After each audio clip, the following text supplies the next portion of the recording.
Julie Patterson, the Chief Executive of the Whanganui DHB and the Employment Relations Group Chair for the 20 DHBs. She joins us now from the Wellington studio. You in the Wellington studio, Julia? Well, there you are. Could you hear Dr. Powell as she was talking? Yes, I could, John, thank you. Okay. Do you dispute any of what she said? In other words, are mistakes being made as a result of excessively long hours? John, I have to say that I'm absolutely stunned at some of the misrepresentation that Deborah has just put over the radio. We have not been able to verify any of the claims that have been made through the survey, which again the union is not prepared to share with us. We've been back to all the 20 DHBs. We have no history at all over any of this patient safety risk or falling asleep at the wheel.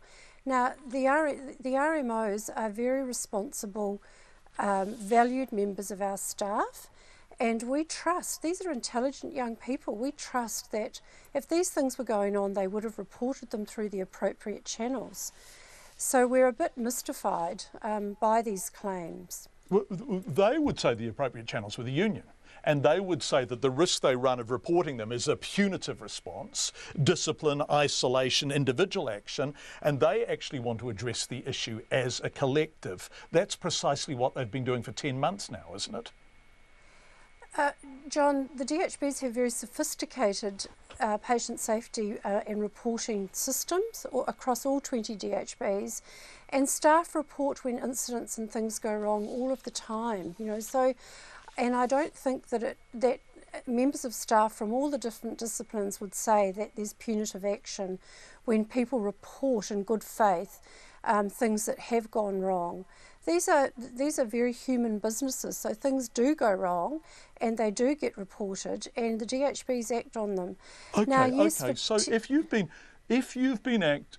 talking to the resident doctors for 10 months. Mm-hmm. It strikes me that you should, if this is your position, have been able to resolve something and reach a meaningful agreement after that period. These talks started in January, I understand. Mediation broke down in September. Why can't you agree? What are they after that is unreasonable?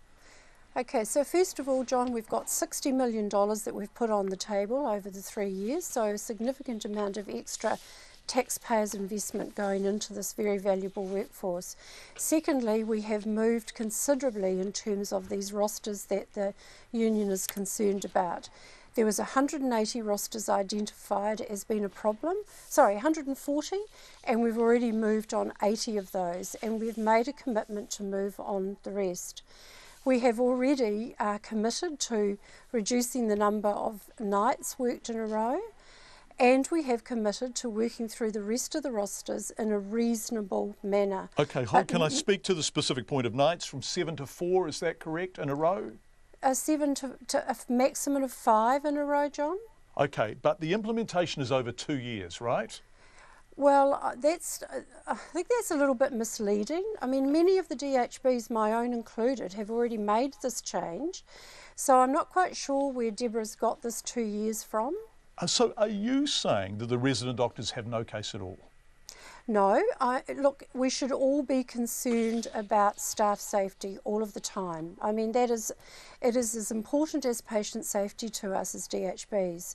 So, of course, if they've got concerns, we need to be dealing with them, we need to be talking together about them, but we need to work through them in a responsible way that makes, you know, has good value for taxpayer money. We're talking about a lot of money here. Julie Patterson, who's the Chief Executive of the Whanganui DHB and also the Employment Relations Group Chair for the 20 DHBs, joining us live from our Wellington studio.